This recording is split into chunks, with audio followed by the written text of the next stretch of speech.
Just a quick little video sharpening up my spurs. The last tree I was in kept gaffing out. Figured as my spurs were getting dull. So that's what both of them look like before. And that's the after.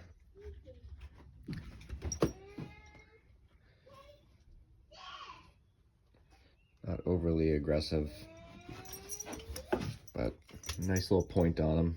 It's not super sharp, but I think sharp enough to not gaff out anymore. I think certainly better than the before. Just use a flat file and just ran it up down on either side to get the point back. If you know a better way, let me know.